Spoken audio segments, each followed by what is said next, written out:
ओम श्री महालक्ष्मी नमो नमः। 29 जुलै 2026 वार बुधवार रोजी आहे गुरुपौर्णिमा आणि गुरुपौर्णिमेनिमित्त आपण आपल्या गुरूंची सेवा आणि उपासना ही करतच असतो।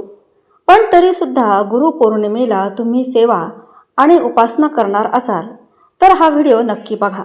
तुमच्या सर्व प्रश्नांची उत्तरं तुम्हाला इथेच मिळतील। चला तर मग व्हिडिओला सुरुवात करूया। कधी कधी आपल्याला वाटतं की या जगात आपल्यासाठी काहीच उरलेलं नाही। कितीही प्रयत्न केले तरी यश दूरच राहतं। देवाकडे हात जोडले की प्रश्नच उत्तराशिवाय राहतात आणि मनाच्या कोपऱ्यात एक उदास स्वर हळूच विचारतो, माझं काही होणार की नाही। या अशा क्षणामध्ये एखादा दिव्य हात आपल्या पाठीवर अलगद येतो। कुणीच काहीच बोलत नाही, पण मन शांत होतो। तो हात असतो आपल्या गुरुचा, आपल्या स्वामी समर्थांचा। स्वामी समर्थ अक्कलकोटचे चमत्कारिक महाराज, जे भक्तांच्या दुःखावर ओवाळून फक्त एका हाकेला धावून येणारे आणि ज्यांचा जय केल्याने काळही थांबतो। आज मी तुम्हाला एक अशी गोष्ट सांगणार आहे ज्यामुळे तुम्ही थक्क व्हाल, भावुक व्हाल आणि कदाचित रडालही। पण शेवटी तुमचं मन म्हणेल, हो, मी पण आजपासून स्वामी समर्थांवर मनापासून श्रद्धा ठेवणार आहे। ही गोष्ट आहे एका सामान्य माणसाची, ज्याचं आयुष्य बिघडलं होतं। पण फक्त गुरुपौर्णिमेच्या दिवशी त्यांनी फक्त एक छोटी गोष्ट केली आणि स्वामी समर्थांनी त्यांचं संपूर्ण आयुष्य पालटून टाकलं। आज तुम्ही हा व्हिडिओ बघताय याचं कारण काही योगायोग नाही, तर स्वामी समर्थांनीच तुम्हाला इथे आणलं आहे। कारण ते तुमचं ऐकू इच्छितात आणि कदाचित आजचा दिवस तुमचे आयुष्यात बदल घडवणारा दिवस ठरणार आहे। स्वामी समर्थांचं एक वचन आहे, माझा भक्त जर मनापासून मला हाक मारेल तर मी त्याच्या दाराशी येईल आणि त्याचं आयुष्य साजरं करीन। आज गुरुपौर्णिमा जवळ आली आहे। हा दिवस आहे गुरूंना नमवायचं नाही तर जाणवायचा। हा दिवस आहे एक वेळेस तरी मनापासून जय जय स्वामी समर्थ म्हणून मनातले सर्व दुःख त्यांच्याकडे वाहायचा। जर तुम्ही आयुष्यात हरलेले आहात किंवा खचलेले आहात किंवा फक्त शब्द नाहीत आणि मनात खूप काही आहे, तर हा व्हिडिओ एक गोष्ट फक्त तुमच्यासाठी आहे। एक सामान्य माणूस फक्त एक गोष्ट करतो आणि त्याला चमत्कार अनुभवायला मिळतो। आज ती गोष्ट काय आहे, स्वामींनी त्याचं आयुष्य कसं बदललं, हे जाणून घ्या। शेवटपर्यंत पहा, कारण कदाचित आज स्वामी तुम्हालाही काहीतरी सांगू इच्छित आहेत। चला तर मग सुरुवात करूया। त्या दिवशीपासून जेव्हा एका सामान्य माणसाच्या आयुष्यात गुरुपौर्णिमा आली आणि त्याच्या दारात आले स्वामी समर्थ। गुरुपौर्णिमा संस्कार, श्रद्धा आणि गुरुकृपेचा अनुभव। प्रत्येक सणामागे एक संस्कृती असते, पण गुरुपौर्णिमेमागे संस्कार, श्रद्धा आणि गुरुच्या कृपेचा अनुभव असतो। गुरुपौर्णिमा म्हणजे काय? गुरुपौर्णिमा म्हणजे केवळ एक पौर्णिमा नव्हे, ही आहे गुरु आणि शिष्याच्या नात्याची परिपूर्ण पूजा। हा दिवस आहे त्या दैवी अस्तित्वाचा स्वीकार करण्याचा, ज्यांनी आपल्याकडे अज्ञानातून ज्ञानाकडे नेले, ज्यांनी तू काहीच नाहीस या भावनेतून आपल्याला तूच ब्रह्मा आहेस या उंचीवर नेलं। गुरु म्हणजे कोण? गुरु म्हणजे अंधार रूपी प्रकाश देणारा। गुरु म्हणजे जो अंधार घालवतो आणि प्रकाश दाखवतो। व्यासपौर्णिमा गुरुपौर्णिमेचा मूळ हा दिवस व्यासपौर्णिमा म्हणूनही ओळखला जातो। महर्षी व्यासांनी वेदांचे संकलन केले, महाभारत लिहिलं, श्रीमद भगवत संहितेचा प्रचार केला आणि म्हणून गुरुपौर्णिमा ही ज्ञान, कृतज्ञता आणि आत्मसमर्पणाचा दिवस आहे।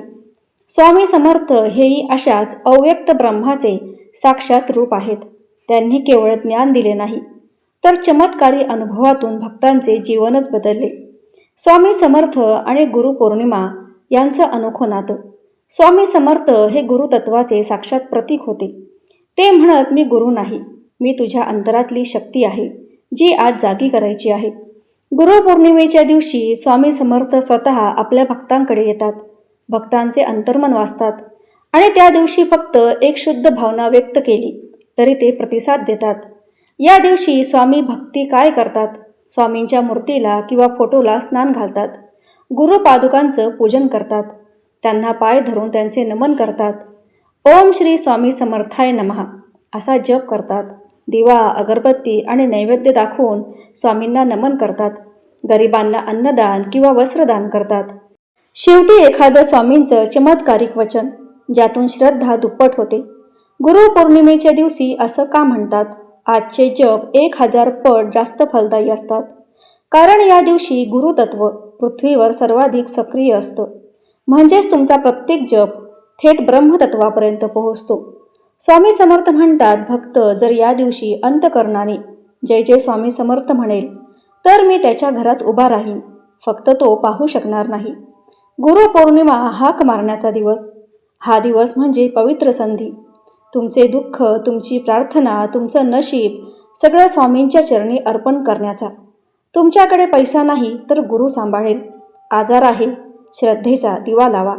एकटेपणा आहे, जय जय स्वामी समर्थ म्हणा. नोकरी, विवाह, संतान, जे हवंय ते फक्त स्वामींकडे मनापासून मागा. फक्त एकच अट, न सांगता मागा, पण पूर्ण श्रद्धेने. स्वामी समर्थांच्या दृष्टिकोनातून गुरुपौर्णिमा म्हणजे स्वामी म्हणतात, भक्त मला शोधतायत हे मला समजतं, पण जो गुरुपौर्णिमेला हाक मारतो त्याच्याकडे मी स्वतः चालत जातो. या दिवशी जर तुम्ही फक्त 5 मिनिटे डोळे बंद करून मनापासून स्वामी समर्थ म्हणाल तर स्वामी समर्थ तुमचं दुःख पाहून त्याच दिवशी उत्तर देतात. फक्त विश्वास ठेवा. आजपर्यंत हजारो लोकांचं आयुष्य गुरुपौर्णिमेच्या दिवशी बदललं आहे. एखाद्या अंध माणसाला दिसायला लागलं, एखाद्या निपुत्रिकेला मूल प्राप्त झालं, एखाद्या अपयशी तरुणाला यश मिळालं, कुणीतरी मरणाच्या तोंडातून वाचलं. हे सगळं गुरुपौर्णिमेच्या एका दिवशी घडलं. कारण त्यांनी ती एक गोष्ट केली, जी गोष्ट आपण पुढे जाणून घेणार आहोत. गुरु म्हणजे प्रकाशाचा उगम आहे आणि स्वामी समर्थ म्हणजे त्या प्रकाशाचं चमत्कारिक रूप आहे. गुरुपौर्णिमा म्हणजे तुमचं आयुष्य उजळण्याची एक पवित्र संधी आहे. ती तुम्ही गमावू नका.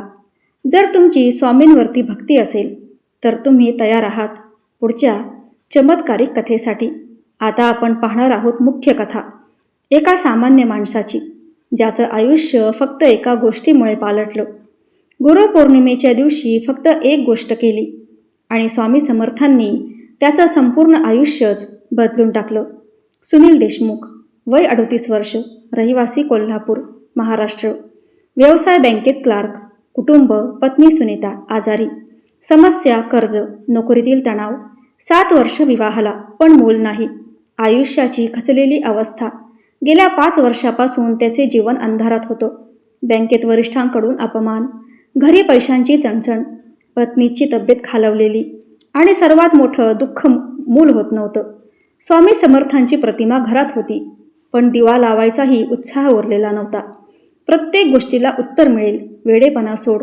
गावी गेलेल्या सुनीलला एका संध्याकाळी त्याच्या आजोबांशी बोलत असतो. आजोबा त्याला विचारतात, बाळा, तू कधी स्वामींना मनापासून हाक मारलीस का? सुनील हसतो. काय उपयोग, सगळं संपलंय. पण आजोबा थांबत नाहीत. ते म्हणतात, गुरुपौर्णिमेच्या दिवशी सूर्योदयापासून ते सूर्यास्तापर्यंत फक्त एक गोष्ट कर. स्वामी समर्थ महाराज की जय 21 वेळा दिव्याजवळ बसून डोळे मिटून मनापासून म्हण. बाकी सगळं स्वामींकडे सोड. ती गुरुपौर्णिमेची पहाट. सुनीलने आंघोळ केली. पत्नी सुनीता झोपलेलीच होती. घरात शांतता, मंद प्रकाश. स्वामी समर्थांचा फोटो ठेवला, समोर दिवा लावला आणि तो बसला. स्वामी समर्थ महाराज की जय, स्वामी समर्थ महाराज की जय, स्वामी समर्थ महाराज की जय 21 वेळा, 51 वेळा, 108 वेळा संपतच नव्हतं. डोळ्यातून अश्रू येत होते, पण काही न सांगता त्याचं मन रिकामं करत होते. त्या रात्री त्याला एक स्वप्न पडलं. तो एका पांढऱ्या शुभ्र मंदिरात आहे. समोर एक तेजस्वी विशाल आकृती उभी आहे. डोळ्यात तेज, हातात आशीर्वादाची मुद्रा. स्वामी समर्थ म्हणतात, बाळा, तू हाक मारलीस, मी आलो. आता माग, काय हवंय? आवाज शांत पण आत्म्यास घुमणारा. सुनील काहीच मागत नाही, फक्त रडतो, पाया पडतो. स्वामी म्हणतात, आता मी तुझ्यावर लक्ष ठेवणार. सर्व ठीक होईल, केवळ श्रद्धा ठेव आणि जय जय स्वामी समर्थ म्हणत राहा. दुसऱ्या दिवशी चमत्कार. सकाळी पत्नी सुनीता उठते, चेहरा उजळलेला, थकवा नाहीसा. ती म्हणते, माझ्या पोटात काहीतरी हलतंय, असं कधीच वाटलं नव्हतं. आठवड्याभरात टेस्ट, गर्भधारणा झाली होती. नोकरीत चमत्कार. त्या आठवड्याच्या शेवटी सुनीलला मेन ब्रँचमधून कॉल येतो. आपणाला प्रमोशनसाठी शॉर्ट लिस्ट केलं आहे. तीच बँक, तीच माणसं, पण दृष्टिकोन बदलला. आणि काय झालं? स्वामी समर्थ आले. कर्ज फेडण्याचा मार्ग. त्याच्या मित्राचा मित्र एका फंडिंग कंपनीत मोठ्या पोस्टवर होता. कायदेशीर लोन क्लिअर करून त्याला घराचा EMI सहज मिळाला आणि घराचं नाव ठेवलं श्री स्वामी कृपा. 9 मासांनी पुत्रप्राप्ती.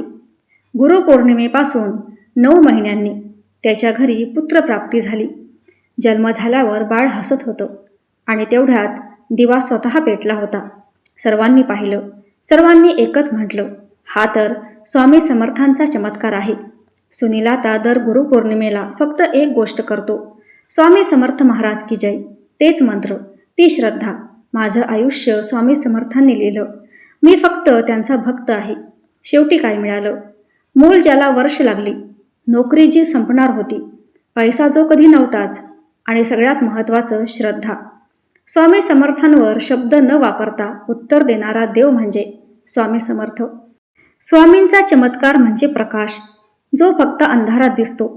आणि गुरुपौर्णिमा म्हणजे तो दिवस ज्या दिवशी अंधारात फक्त एक जय म्हटलं तरी तो प्रकाश तुमच्यापर्यंत पोहोचतो. गुरुपौर्णिमेला ही एक गोष्ट केली आणि सर्व काही बदलून गेलं. ती एक गोष्ट म्हणजे काय? ती गोष्ट मोठी नाही, पण तिचा प्रभाव एखाद्या विद्येसारखा आहे. जसं फक्त एक दिवा अंधार घालवतो, तशीच ही एक गोष्ट मनातला निराशेचा अंधार दूर करते.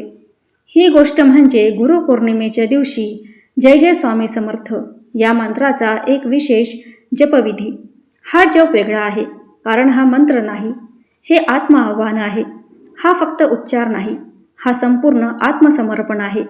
हा वेळेच्या बंधनात नाही, हा मनाच्या आवर्तनात घडतो. ही एक गोष्ट कशी करायची? गुरुपौर्णिमेचा पूर्ण दिवस सकाळी 5 ते संध्याकाळी 7 पर्यंत, दिवसात कोणतीही वेळ, पण जास्तीत जास्त सकाळच्या सूर्योदयापर्यंत आणि संध्याकाळी सूर्यास्तापूर्वी. सकाळी लवकर उठून स्नान करा. शरीर शुद्धी हे मन शुद्धीला आमंत्रण देते. शुद्ध वस्त्र धारण करा, पांढरे, पिवळे, केशरी. घरात शांतता, पवित्र कोपरा निवडा, जिथे कोणताही मोबाईल, TV, गोंगाट नसेल. तिथे एक छोटं ताट घ्या, त्यात स्वामी समर्थांचा फोटो किंवा मूर्ती ठेवा. दिवा, अगरबत्ती लावा, हार घाला. स्वामींना साष्टांग नमस्कार करा. मनापासून अगदी झुकून, अश्रूंनी ओथंबून समोर बसून फक्त एवढं करा, डोळे बंद करा. स्वामी समर्थांचा चेहरा डोळ्यासमोर आणा आणि शांतपणे म्हणा, जय जय स्वामी समर्थ. कमीत कमी 21 वेळा आणि शक्य असेल तर 108 वेळा. प्रत्येक वेळेस एक वेगळं दुःख त्यांच्याकडे वहा. प्रत्येक उच्चारात विश्वास ठेवा की स्वामी ऐकत आहेत. शेवटी म्हणावं, स्वामी, मी काही मागणार नाही, पण तुम्ही काय द्यायचे ते मला द्या. मला केवळ श्रद्धा हवी आहे. तुमच्यावरचा विश्वास दाखवा, नैवेद्य दाखवा. फळ, दूध, खीर, घरात जे काही आहे ते प्रेमाने समर्पित करा. दिवसभर स्वामी समर्थ महाराज की जय हा मंत्र हळूहळू आठवत राहा, म्हणत राहा. जेवताना, चालताना, मोबाईलमध्ये फक्त मनात म्हणत राहा, जय जय स्वामी समर्थ. हा मंत्र कोणत्याही वेळी, कोणत्याही अवस्थेत, कोणत्याही मनस्थितीत उच्चारता येतो. यातच शब्द नाही, केवळ आत्मा आहे. यात देव नाही, प्रत्यक्ष अनुभव आहे. यात मागणं नाही, फक्त समर्पण आहे. काही प्रश्न जे लोक विचारतात की मी 21 वेळा नाही म्हणू शकलो, फक्त 5 वेळा म्हटलं तर चालेल का? हो, फक्त एक वेळेसुद्धा संपूर्ण विश्वासाने म्हटलं तरी ते पोहोचतं. गुरुपौर्णिमेच्या दिवशी जय जय स्वामी समर्थ म्हटलं आणि प्रकाश तुमच्याकडे धावत येईल. तुमच्या मनातले प्रश्न, अश्रू सगळं स्वामी ऐकतील. फक्त या गुरुपौर्णिमेला ती एक गोष्ट करून पहा. जय जय स्वामी समर्थ. तुमच्या श्रद्धेचा आणि सातत्याचा खूप आदर वाटतो. आता आपण येत आहोत ही एक गोष्ट का इतकी शक्तिशाली आहे याचा आपण आध्यात्मिक आणि वैज्ञानिक स्पष्टीकरण पाहूया. मंत्राच्या एका उच्चारात तुमचं घडतं ते केवळ शब्द नाही, ते आत्म्याचं स्पंदन असतं. जय जय स्वामी समर्थ मंत्र नाही, आत्मा आव्हान आहे. आपण जेव्हा फक्त एका हाकेमध्ये देवाचं स्मरण करतो, तेव्हा आपल्यातून फक्त आवाज जात नाही, आपला भाव, आपली श्रद्धा, आपली ऊर्जा पोहोचत असते. जय जय स्वामी समर्थ हे शब्द कोणत्याही संस्कृत भाषेतील कठीण विधान नाही. यात कोणताही विधी नाही, तंत्र नाही, काळजी नाही, पण तरीही गोष्ट प्रभावी आहे. कारण यामागे आहे भावनिक कंपन, व्हायब्रेशन. ध्वनी म्हणजे शक्ती. प्राचीन वेद सांगतात नाद ब्रह्म आहे, म्हणजे संपूर्ण ब्रह्मांड ध्वनीपासून उत्पन्न झाला आहे. जेव्हा आपण जय जय स्वामी समर्थ म्हणतो तेव्हा आपल्या कंठातून, हृदयातून एक विशिष्ट कंपन निर्माण होतं. हे कंपन आपल्याला शांत करतात, मन एकाग्र करतं आणि ज्या व्यक्तीकडे आपण हे शब्द पाठवतो त्या स्वामी तत्वाला जागं करतो. मंत्र, श्रद्धा आणि गुरुतत्व. स्वामी समर्थ हे साक्षात गुरुतत्व आहेत. गुरुपौर्णिमेच्या दिवशी जेव्हा त्यांचं स्मरण केलं जातं तेव्हा त्यांचं अस्तित्व अधिक जागृत होतं. जय जय स्वामी समर्थ म्हटलं की आपल्या आजूबाजूचं नकारात्मक वातावरण कमी होतं. घरात सकारात्मक ऊर्जा तयार होते. मानसिक अस्थिर्य दूर होतं. शरीर, मन, आत्म्याचं संधारण होतं. आधुनिक विज्ञान काय सांगतं? ध्यान आणि जपावर झालेल्या संशोधनानुसार 7 मिनिटे सतत जप केल्याने मेंदूमध्ये ॲट्रेसिन नावाचा शांतीचा हार्मोन्स वाहू लागतो. हृदयाचा ठोका सुसंगत होतो. रक्तदाब नियंत्रित होतो. म्हणजे जय जय स्वामी समर्थ हा जप फक्त आध्यात्मिक नाही तर मानसिक उपचार देखील आहे. गुरुपौर्णिमेच्या दिवशी याचा प्रभाव का वाढतो ते आता आपण पाहूया. गुरुपौर्णिमा म्हणजे चंद्राच्या पूर्ण प्रकाशाचा दिवस. गुरुतत्व जागृत असण्याचा कालखंड. भावनांच्या तरंगांना उत्तर मिळवण्याचा प्रसंग. या दिवशी आपल्या मनाचे स्पंदन अधिक वेगवेगाने दिव्य कंपनांशी जोडले जातात. जेव्हा आपण श्रद्धेने जय जय स्वामी समर्थ म्हणतो तेव्हा ते शब्द केवळ आपल्या कानापर्यंत नाही तर स्वामींच्या चरणांपर्यंत पोहोचतात. हजारो भक्तांनी अनुभवलेला परिणाम. अनुभव नंबर 1. गाभाऱ्यात बसलेली एक वृद्ध स्त्री फक्त 5 वेळा जय जय स्वामी समर्थ म्हणाली. दुसऱ्या दिवशी तिचा मुलगा परत घरी आला, जो 3 वर्षांपासून हरवलेला होता. अनुभव नंबर 2. नवरा नोकरीवरून काढून टाकलेला. गुरुपौर्णिमेच्या दिवशी केवळ एका वेळेस पत्नीने मनोभावे जप केला आणि एका आठवड्यातच दुसऱ्या कंपनीत नोकरी मिळाली. तर अशा प्रकारे गुरुपौर्णिमेबद्दलची माहिती आणि कथा आपण पाहिली. जर ती आवडली असेल तर व्हिडिओला एक लाईक करून चॅनलला सबस्क्राईब करा आणि गुरुपौर्णिमेच्या निमित्ताने कमेंट बॉक्समध्ये जय जय स्वामी समर्थ अवश्य लिहा. धन्यवाद.